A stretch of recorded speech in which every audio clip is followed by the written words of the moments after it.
Hi, Jonathan York from Bay Financial Partners, looking at investment markets. Pretty interesting week again for US equities. At the weekend, we got some very strong jobs data again on the unemployment side. Payrolls managed to increase by just over 200,000. And although the unemployment rate went up to 4%, that was really mainly due to the fact that about 600,000 people came back into the workforce now looking for jobs. And that's a pretty major increase there. And it does really did back up the argument that still there maybe was just a little bit of excess sort of supply in the US labor force. That is now coming pretty much to an end. And potentially we might just start to see a little bit of wage push inflation coming through.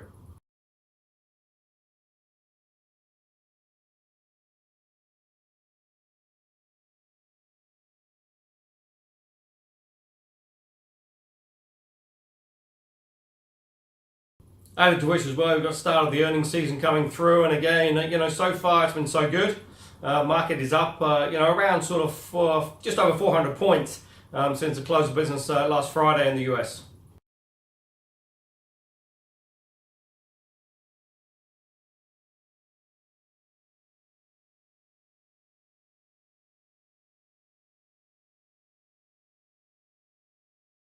Now, obviously, that's pretty important because last Friday was the start of the tariffs. About 36 billion were put into place. Obviously, China's head back and sort of gone tit for tat. They sort of hitting pretty much the US where it hurts, though, really on the agricultural side, especially on soybeans and pork. That's going to be really very interesting to see how that sort of plays through.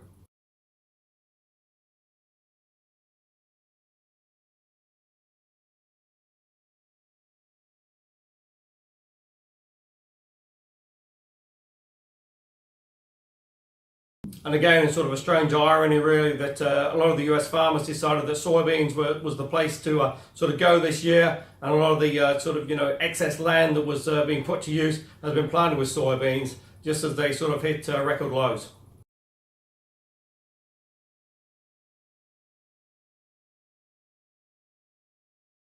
So, it really will be interesting to see how this sort of trade tariff plays out. Most economists and sort of respected fund managers, etc., view it will be pretty sort of short term, and it would really just bring the parties around the negotiating table to get a better sort of trade deal negotiated, obviously particularly in President Trump's case from the US perspective.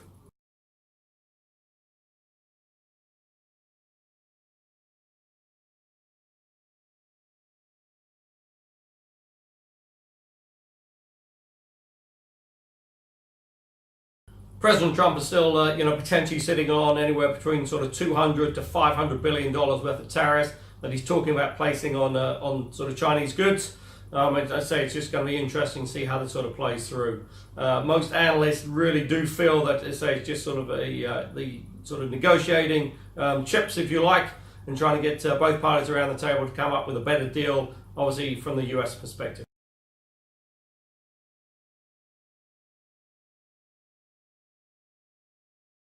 One thing is for certain, most analysts agree that if it is a prolonged trade war, then that will be negative, not just for the US economy, but for the global economy as well.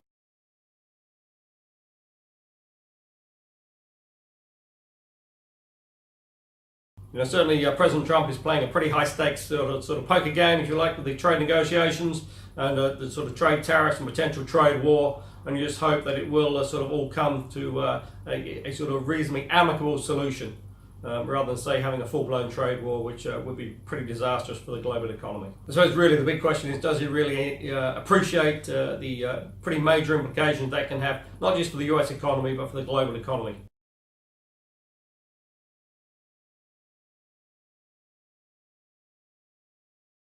Talking of President Trump, he's got a pretty big couple of weeks coming up. He's got a NATO meeting. He's also going to the UK, where it's going to be very interesting. I expect to see some pretty hostile protests against President Trump in the UK. And that's followed by a summit meeting with President Putin. President Trump is pushing pretty hard to get Russia back to the top table in terms of diplomatic negotiations around the world, and it's just going to be very interesting to see how that sort of plays through. An interesting sort of backdrop is obviously this sort of poisoning in the UK with the neurotropic virus, which most people sort of accept has come from Russia. It's just going to be very interesting to see if that gets raised. I suspect it won't, because Trump really doesn't want to sort of rock the boat at present.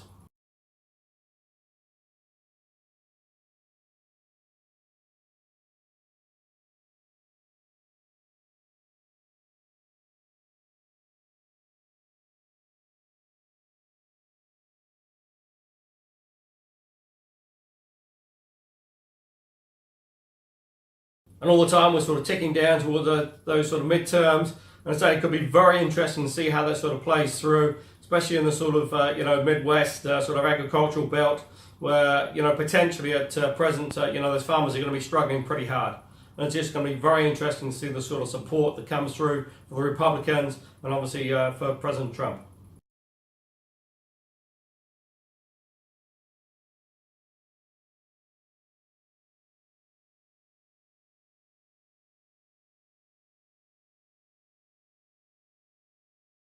On the other side of the Atlantic, PM May has got her own issues, having sort of sat down with the cabinet and come up with what she thought was a pretty good sort of Brexit plan going forward. That was then sort of scuttled on Monday with Boris Johnson and David Davis both resigning over Brexit. Some people might argue that was a little bit of a cowardly thing and sort of stab in the back, sort of meeting at the weekend saying yes, we agree with it. It was supposed to be a united cabinet decision. Then you've got two of the biggest high-profile Brexit ministers coming out and saying, actually, we're going to resign, we don't like it.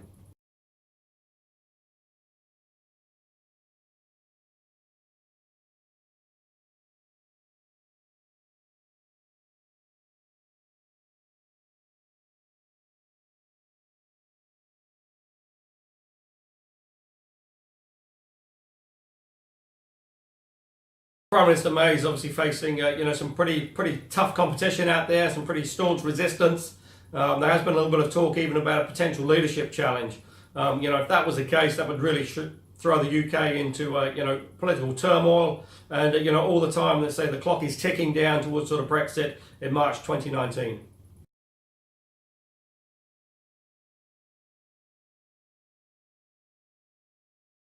Now, at present, she's sort of saying, it's business as usual. She's appointed two new ministers and just sort of forging ahead. But it's just going to be very interesting to see how this sort of plays through.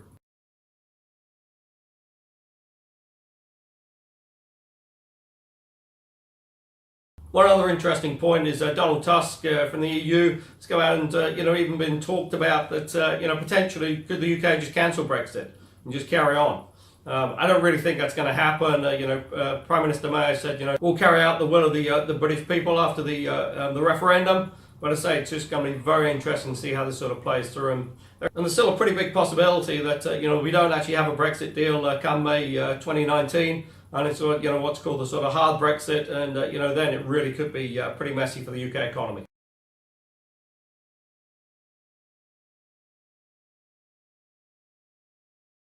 Oil is still trading with a pretty good bid. Certainly the Iran sanctions are still playing pretty hard. A little bit of supply disruption as well, and it's just going to be very interesting to see how this sort of plays through going into the sort of northern hemisphere winter. At $75, potentially now some of the analysts are starting talking potentially about maybe year end sort of 80, 85. A couple of houses even talking about $90 for oil. If that is the case, it does have some pretty major inflation implications out there for the global economy.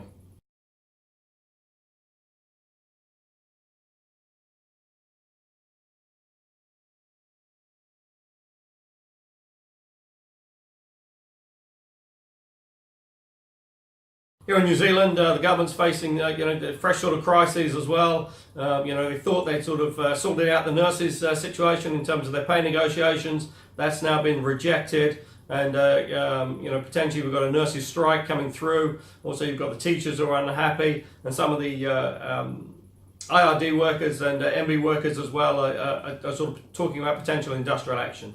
So the government's facing some pretty interesting times over the next sort of couple of months in terms of its pay negotiations going forward.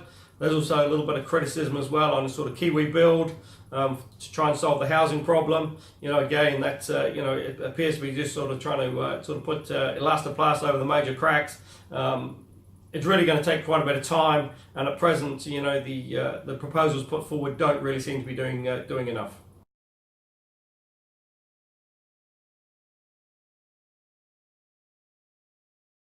But again, sort of as with the US, corporate New Zealand's doing pretty well. Equity markets are trading pretty well. Reserve Bank has come out and said rates are on hold for considerable time. Now that obviously has some pretty major implications for investors out there looking for income. Well, obviously term deposit rates are relatively low, around sort of 3.5%. But again, I say if you are looking for income, there are plenty of options out there available. Give us a call on 0800 867 323 or go to the website www.bayfinancialpartners.co.nz for lots of interesting articles. We look forward to speaking to you soon.